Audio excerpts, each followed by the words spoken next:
So just a brief little recap. We finished about halfway through in Daniel chapter 5, which is about Belshazzar's feast. He held this feast. We had mentioned that the Persian army is kind of outside the gates, it seems, at this point. Particularly from what happens at the very end. An army doesn't just, surprise as far as a city not even knowing that they were approaching. So it seems like, they were pretty confidently in these double-walled city, which was thought to be impregnable. And, they're holding this feast as a part of that. We talked about Belshazzar. We talked a little bit about who he is. Some of these names here aren't names we find historically, but I did add some more text in this beginning part, some more references, because this Nebuchadnezzar's son, I mentioned he's referenced at the end of 2 Kings. That evil Merodach is not the historical name that you find for him, but it seems that's the name that he's referred to in the Bible. So his name's a little different, but he's also referred to not only in 2 Kings, but in Jeremiah by that name. He was eventually killed, and Neriglissar is the historical name, but that's not quite the name that people think you find in the Bible. In Jeremiah 39, there's this high-ranking official for Nebuchadnezzar that bears a similar-looking name to Neriglissar. It doesn't look quite the same, but it's thought by scholars that this high-ranking official mentioned in Jeremiah 39 is this guy who does, eventually kill Nebuchadnezzar's son and rise to power as a result of, sort of a little bit of a coup attempt that he did that took over. So anyways, just some of those references. And, finally we got to Belshazzar. And this is some of the things, just trying to discuss these things, because, again, Daniel, with some of the prophecies particularly, or visions that come later on in the book, make people really question, like, well, when was this really written? Is this really authentic? It seems like there's inaccuracies. And one of the things might be they're saying, these names that are in there, particularly Belshazzar, it's like there was no king, it was Nabonidus. So that's why we kind of went into that a little bit as well last week, trying to say this is what we seem to understand as far as Nabonidus, who Belshazzar was. And also the latest thing that we mentioned was the queen that enters into this feasting area after the writing on the wall has appeared, and after Belshazzar has asked his enchanters and all the other astrologers and so forth, what is the answer to what the writing says and what the writing means, and he wasn't able to find an answer. And the queen comes in, very concerned for Belshazzar, and tells him about Daniel. And so one of the things about that queen is, we mentioned this before, is that it's thought that the queen was probably the daughter of Nebuchadnezzar. And it also seems like how the queen mentions Daniel is very similar to how Nebuchadnezzar referenced Daniel, as far as what she says about him is very similar to how Nebuchadnezzar would say about him. So anyways, these are things that aren't like in the Bible per se, of saying we know definitively that she's the daughter, but it does kind of give some of an explanation for a number of things that occur in there, because again, in the beginning it says his wives and his concubines were there, and then a queen enters, and this queen seems very concerned for him. So we think, oh, it's his wife, but it's like, well, if it's his wife, why isn't she at the feast? And then kind of looking at this and trying to understand from some of the context of what the Bible scholars have looked at, they said, well, this is because we think the queen is actually his mom. Nabonidus' wife, the queen, queen mother, with Nabonidus being the father, the true ruler of Babylon, but an absentee ruler. So for all practical effects, Belshazzar is really the acting king for pretty much everyone in the kingdom. And, his mother is there as well. And so that's how we kind of come to understand who this queen is, and how she seems to know in some ways more insight. And it's interesting, later on we'll see in this passage that it doesn't look like Belshazzar was totally ignorant of who Daniel was, but it did take coaxing from the queen to convince him to call upon Daniel. And we'll see this in the passage. So I think we left off around there. We're going to pick up again around verse 17.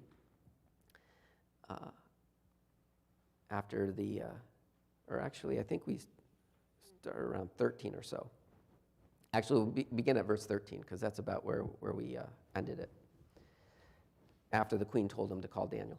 And so it says, then Daniel was brought in before the king. The king answered and said to Daniel, you are that Daniel, one of the exiles of Judah, whom the king my father brought from Judah. I have heard of you that the spirit of the gods is in you, and that light and understanding and excellent wisdom are found in you. Now the wise men, the enchanters, have been brought in before me to read this writing and make known to me its interpretation, but they could not show the interpretation of the matter. But I have heard that you can give interpretations and solve problems. Now if you can read the writing and make known to me its interpretation, you shall be clothed with purple and have a chain of gold around your neck, and shall be the third ruler in the kingdom. So one of the things, as alluded to earlier, it does seem like Belshazzar does know about Daniel. He's saying it here that he's heard of him. Some could say, well, he heard it from the queen. The thing is, he does add some things in addition to what the queen says, because the queen did mention some of these things. But he also adds that reference saying, I know that you're an exile from Judah. And, some of the thoughts about this is, again, if we remember what Belshazzar did, he took the items that were dedicated to the temple out of the temple of one of their gods, and he used them in the feast. And, there is a bit of question, why did he do this exactly? It doesn't exactly explain why, but it does seem like he does probably, it seems most likely scenario, is that he was well aware that these articles came from the Jews, that now Daniel, who he's being called upon, is someone from there, and now he's supposed to give this interpretation to him. And so, sorry, I was trying to figure out with my notes where things are here. So it's in some ways trying to say, I think it doesn't say that he tells Daniel about what he just did, but it does seem like he's probably for that reason wary of calling upon Daniel, someone's God who he just very much offended. The hand is likely from his God, and probably doesn't want to know. But in other words, he's very fearful, so he kind of does want to know. He does want to know what this means, what it means for him. He knows what happened to Nebuchadnezzar many years ago. And so it's kind of like trying to understand, well, what does this portend to me now? So anyways, I just mentioned that because it does seem like he did know a number of things here. It wasn't like someone had to fill him in on stuff. And so anyways, it says, then Daniel in his response, and this is the part where I get to in my notes here. It says, then Daniel answered and said before the king, let your gifts be for yourself, and give your rewards to another. Nevertheless, I will read the writing to the king and make known to him the interpretation. And I just pause here because as I read this next section, one of the things I noted on is, one of the things we see is, I think you could read it as saying, oh, he's giving a little history lesson, as if Belshazzar didn't know about some of these events. But he kind of adds some things to this history lesson. And this is why I put this heading there of hearts revealed, because he kind of, in there, he says, well, this is the matter of the heart. And this is what was wrong with Nebuchadnezzar's heart. And this is why these things happened to Nebuchadnezzar. And it kind of then implies to him there's a problem to his heart. And so that's sort of what I read. And you'll see this here a little bit in the passage as I read. And it says, O king, the Most High God gave Nebuchadnezzar your father kingship and greatness and glory and majesty. Once more, it's that re-emphasizing the fact that God is sovereign. God gave all these things to Nebuchadnezzar. So it kind of also implies by that everything you have is also given by God. And because of the greatness that he gave him, All peoples, nations, and languages trembled and feared before him. Whom he would, he killed, and whom he would, he kept alive. Whom he would, he raised up, and whom he would, he humbled. And I think in some ways we also gain a little bit more of insight to something else when he mentions things here about what authority that God gave to Nebuchadnezzar. And it's kind of the same way as we see it, the authority that God gives to kings and kingdoms. I think really what it's mentioning here in the beginning where he says the power to kill or to keep alive, in many ways I think you're talking about justice. The power of the sword, it's the power to execute justice within the kingdom. Who should be killed as a part of justice, or who should be spared as a part of mercy for that system, or because they're innocent, or whatnot. And why I mention that as well is I think it's an interesting thing that this sort of gets into, because there was a gentleman that asked when we were looking at chapter 4, he said, why did Nebuchadnezzar, why was he punished? Or why does he get turned into something where he asked, well, he didn't get turned into something, but why was his mind and why were these things done to Nebuchadnezzar? What did he do to deserve all that? And so I think in some ways this text also expands on that, about why God did this, right? Because sometimes as I was a kid, I remember reading about that, and the main thing that was emphasized was Nebuchadnezzar's pride. And certainly that does come in here in the text. After this, it'll talk about his heart was exalted and God decided to humble him. But I think there is also insight that it gives here about justice, or rather injustice. When he says, I give someone this authority, God doesn't give that authority and just be like, well, it's in their hands now. I don't need to, he's there, he's observing, he watches, and he knows when injustice is carried out. And I mention this because it's an interesting thing regarding why God brings judgment upon kingdoms today, or, kingdoms in this time even. And one thing we know, Israel, there was a covenant, right? The Mosaic covenant. So their disobedience brought curse. And sometimes you think of that and you're like, man, that was probably a mistake for them to make that covenant, because all we see is curse. It seems to bring nothing but trouble.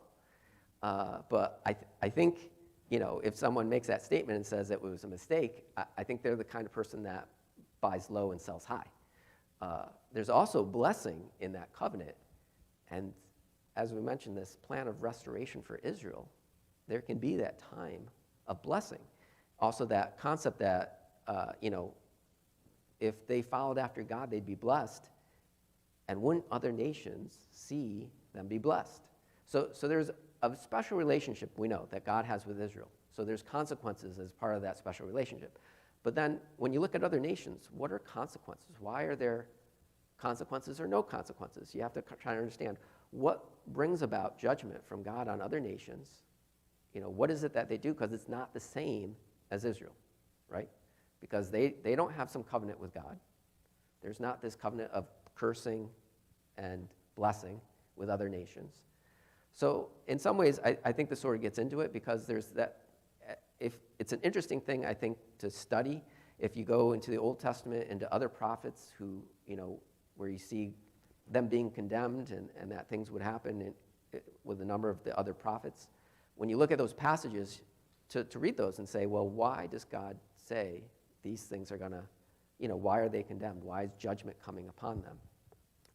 I find one of the things is, matter of justice. How is justice carried out within that nation? Was there injustice? Were there people crying out within there because it was an unjust nation? Justice was not properly being carried out. And so I think you find that. I think some of these things are also part of that reason. Anyways, I think it's an interesting thing to study more, to understand what is the difference for why God interacts with Israel. We know why he interacts with Israel, but why he interacts with other nations in certain ways to condemn them. So I'm not going to try to do that right now. I'm just saying I'm encouraging other people, if you're interested, to look at that, to read through, or as you read through the Bible and you read through some of these prophecies where Sometimes I know reading through the Bible, you can look through these things and they get a little like overwhelming or boring because you're reading, well, then this is going to happen to this nation and this is going to happen to that nation and all these other things. And you're kind of like, okay, I don't know these nations. I don't know anything about these nations, but I'm just reading through the Bible right now, trying to do that. And so I'm just saying it can be another thing that encourages, while you're reading through it, just things to notice and say, oh, why are the reasons that God would condemn other nations and so forth. Anyways, I just mentioned that briefly as saying it's something to think about, to look at. And the other thing I think about when I look at that as well is these are sort of things that are godly authority, right? The power of life and death, to choose who lives and who dies, and to have a king or a nation, to have a justice system or a king in charge of who lives and who dies. That's a very high authority that someone's executing, a godly authority. Same with this part after that where he says, whom he would, he raised up, and whom he would, he humbled. That idea of choosing who to exalt and who to humble. It's another idea of this is kind of a godly authority. For you to have this authority over other people, I mean, that's, I think in some ways that kind of idea of sort of a godly type of authority. And when I say that, it's sometimes to me, it's that whole thing that we know in Psalms 82, it talks about God sits in judgment over the gods. And in there it says, ye are gods. And Jesus mentions that also in the New Testament, the whole thing about people being gods. And we get very nervous, I think, about that concept, because we aren't being called God, right? We're not like God. But I think in some ways he's conveying you're doing things like, in a way, in how you're relating to these others, you're showing a godlike authority over them. This idea of life and death in your hands, this idea of exalting or humbling at your whim, that's kind of as we see, no one questions what God can do, and to you to act in that same manner makes you kind of acting in a godly way. Not that you're doing it the right way, but it's a godlike authority. So anyways, I think he looks at this and he says, you're doing things that I gave you this authority, but I see what you're doing with this authority that I've given you, this godlike authority over people, in which God could have at any time stepped in and stopped him from killing someone, right? Or changed his decision by just saying, oh, I don't agree with this decision, but God allowed this. And he says, I gave this to you, and as a result, there's consequences for that authority. Anyways, I think it's things interesting to think about as far as authority, what God gives, and how he notices what people do with that authority, and that there is an account that's held for what people do. So I do think part of that is all wrapped in as well. Sure, there was pride as well, but I think that's also an interesting thing to be wrapped in with what was done. But it goes on there, and this is where it talks again of his heart. But he says, but when his heart was lifted up, and his spirit was hardened, so that he dealt proudly, he was brought down from his kingly throne, and his glory was taken from him. He was driven from among the children of mankind, and his mind was made like that of a beast, and his dwelling was with the wild donkeys. He was fed grass like an ox, and his body was wet with the dew of heaven, until he knew that the Most High God rules the kingdom of mankind and sets over it whom he will. So, this is the first part I kind of think he's conveying. He's conveying a history lesson, but he's also conveying this heart lesson, I think. Because, when I thought about this, I said, you could make a little message here. It's a tale of three hearts. In the beginning, in verse 17, you see something about Daniel's heart. It's characterized by, again, he says, you can keep your gifts for yourself. He wasn't motivated by money. He was doing things because it was what God would want him to do, not because he would be getting money for it. And some people have talked about, well, he might have also refused the gifts because he says, well, I don't have good news for you.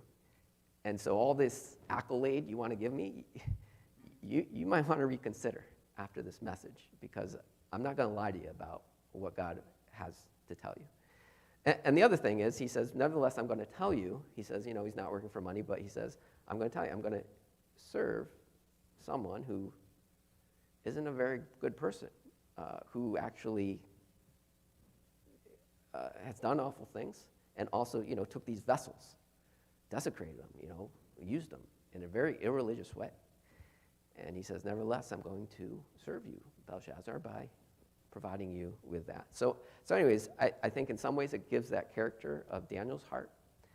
It then conveys Nebuchadnezzar's heart, arrogant, proud, and God humbled that heart. And then lastly, I think it then tries to convey Belshazzar's heart in verses 22 to 23.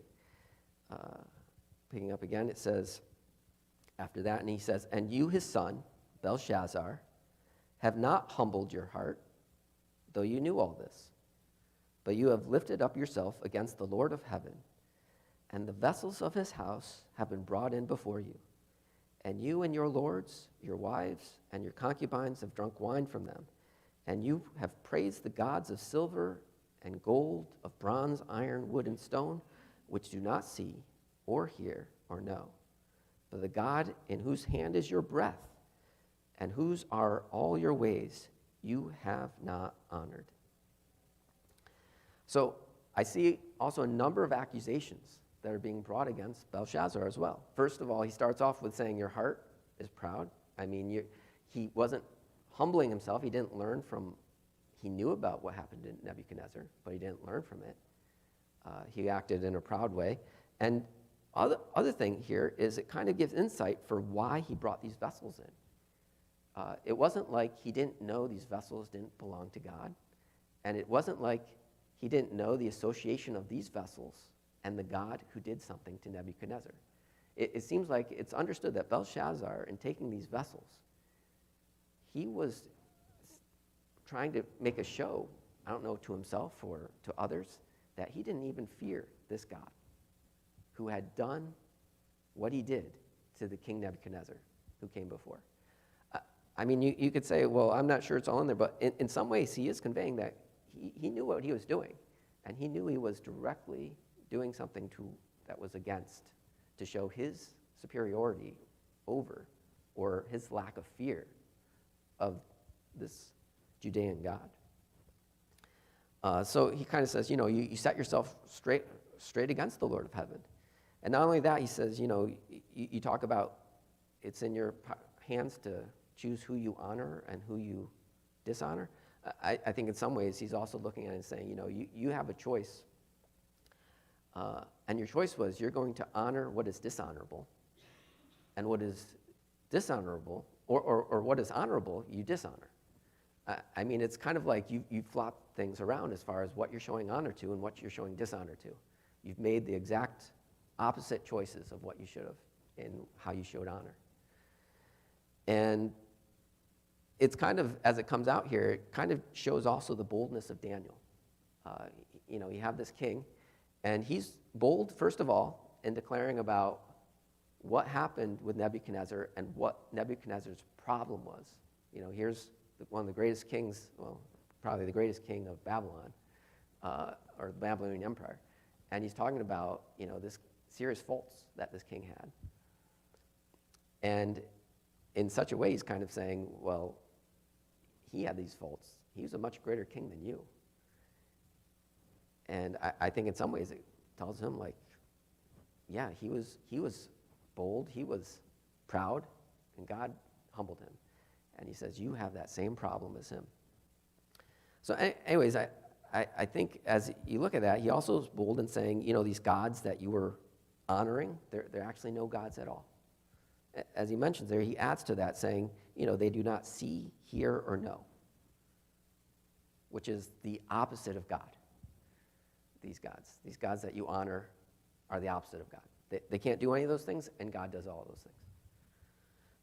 And so he says that there's consequences for these things, and your very breath is in his hand. So from all that, he kind of shows there's a problem with your heart, Belshazzar, and that there's a number of things that you've done that displayed not only your heart, but I think bad choices that you've made for what you would honor or what you would think is not needing to be feared. So anyways, from there, he then gets into the interpretation, which we'll move through here. And he says, then from his presence the hand was sent, and this writing was inscribed. And this is the writing that was inscribed. Mene, mene, tekel, parsin. This is the interpretation of the matter. Mene, God has numbered the days of your kingdom and brought it to an end. Tekel, you have been weighed in the balances and found wanting. And Peres, your kingdom is divided and given to the Medes and Persians. Now, a number of things I thought about when I looked at this judgment. When it says mene, mene, it's saying numbered twice. People don't really know why. Why did God say numbered twice? We don't really know. But it is interesting, as we follow in the rest of the text, that he says he's numbered his kingdom. We also find that he's numbered Belshazzar's days. His kingdom ends, and Belshazzar's life ends same day.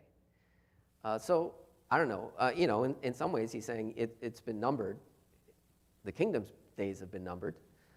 And we also understand Belshazzar's life has been numbered. Now, at the time, that's not apparent. Belshazzar doesn't seem to have any indication, or probably anyone else at this time, that numbered is also, and I'm not saying that necessarily referring to his life. I'm just saying it's interesting that he says numbered twice, and we find out, well, yes, the kingdom is numbered, and his days actually were numbered. It doesn't say that here, but we find out this doesn't end in just a kingdom ending, but his life. The second thing we see is that he says it's been weighed. In Proverbs chapter 16, I put a reference. Actually, I put Psalms 90:12. I think Psalms 90:12 is teach us to number our days so that we may gain a heart of wisdom. And that was, one of the thoughts that came to me as well when you look about that numbered part. A good passage for us to remember. Just like the kingdom's days were numbered, his days were numbered, our days are numbered. And so there is great wisdom in thinking about that, saying, we don't know how much time we have. Certainly, Belshazzar didn't know how much time he had. I'm not sure how he would have acted if he knew that very day his life would be over. Doesn't seem like he thought that. No one told him that. Nothing here says that your life's going to end today. But that's what happened. And so he had no idea. And yet his life ended before he even thought it would. And so that's one of the things. Teach us to number our days, that we may gain a heart of wisdom and realize we don't know how much time we have, and what do we do with each of our days. The second thing is this weighed thing, and I put in there Proverbs 16:2. I also put in there Psalms 82. Psalms 82 is that part where I was referencing earlier, that God sits in judgment over the gods. And, some of the passages there, how God has judgment over everything that happens, over all people. And he certainly weighs what's going on with these decisions that people are making. Proverbs, though, I'll just turn to that. Proverbs 16:2. It says, all the ways of a man are pure in his own eyes, but the Lord weighs the spirit. And certainly, that's true here. And it kind of makes me remember, as that passage says it, makes me remember, something that Pastor Paul had mentioned when we were going through the book of Judges, right? That everyone was doing what was right in their own eyes. Just like Belshazzar, I don't know. I'm not sure. Again, he was a little drunk when he made this decision to get those vessels. But, again, he's someone just thinking what is right in his own eyes, and yet God weighs the spirit of everyone's actions. And then, the last part I see with parson, it's been divided over. It just once more shows, which is part of the main message for chapters 4 and 5, God's sovereignty over kings and kingdoms. So he decides what kingdoms reign, when they begin, when they end. So after this, we then see a quick little conclusion to the matter. So he says, then Belshazzar gave the command, and Daniel was clothed with purple, a chain of gold was put around his neck, and a proclamation was made about him that he should be the third ruler in the kingdom. Daniel started off by saying, you don't need to give me these things, and Belshazzar ends up giving him those things anyway. But this is also kind of that further evidence that I'm not sure, it doesn't look like Belshazzar had any idea about his life ending that very day. And so he rewards Daniel for giving these things. And, it's an interesting thing. What Daniel had to say wasn't good news. And it was kind of condemning of him. It was also condemning of his gods. And yet, I don't know. It's a curious thing that he still went through and awarded these things to Daniel. Maybe it was something to reflect on when he was saying, well, you have this choice of who to exalt and who to humble. And he was like, well, I'm going to be a man of my word and exalt the person I said I would. I don't know. We don't know why he decided to continue to do, but he did. He continued through. He was good on his word. And we find out that God was good on his word in the very next verse.